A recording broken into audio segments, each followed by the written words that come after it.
This man Nehemiah had a real spiritual discernment. Verse 12, Lo, I perceive that God had not sent him, but that he pronounced this prophecy against me. For Tobiah and Sanballat had hired him.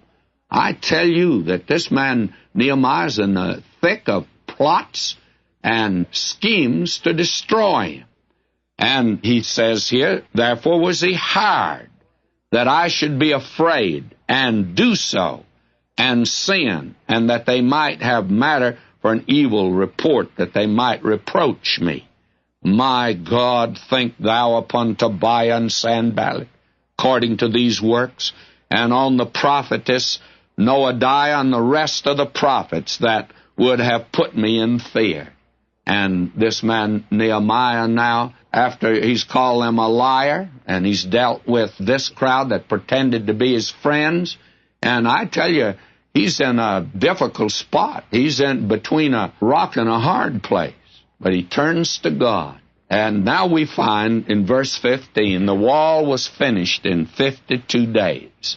Verse 15, so the wall was finished in the 20th and 5th day of the month Elul, in 52 days. It came to pass that when all of our enemies heard thereof, and all the heathen that were about us saw these things, they were much cast down in their own eyes, for they perceived that this work was wrought of our God. Only God could have accomplished this through them. Moreover, in those days, now notice here, the trouble's not over even though it's finished. There's still danger. Moreover, in those days, the nobles of Judah sent many letters unto Tobiah, and the letters of Tobiah came unto them. For there were many, now listen to this, for there were many in Judah sworn unto him, because he was the son-in-law of Shechaniah, the son of Aaron, his son Johanan had taken the daughter of Meshullam, the son of Berechiah. So all this time, there was this playing footsie with the enemies of God. And it ushered in, actually, old Geshem and Sanballat said, look to the nobles, we're your friends. That man Nehemiah, he's a hard bird to get along with, and we're trying to. And the sons and daughters met each other. They had little get-togethers.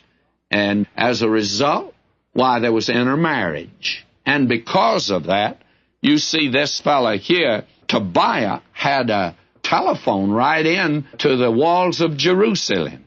And this wasn't good.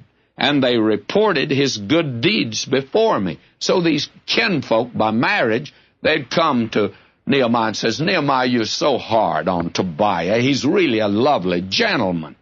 And they began to tell good deeds of his. And they uttered my words to him. In other words, they were acting as liaison officers, which means they were a bunch of tattletales, and everything Nehemiah would say and what went on, they went back and told Tobiah. And Tobiah sent letters to put me in fear.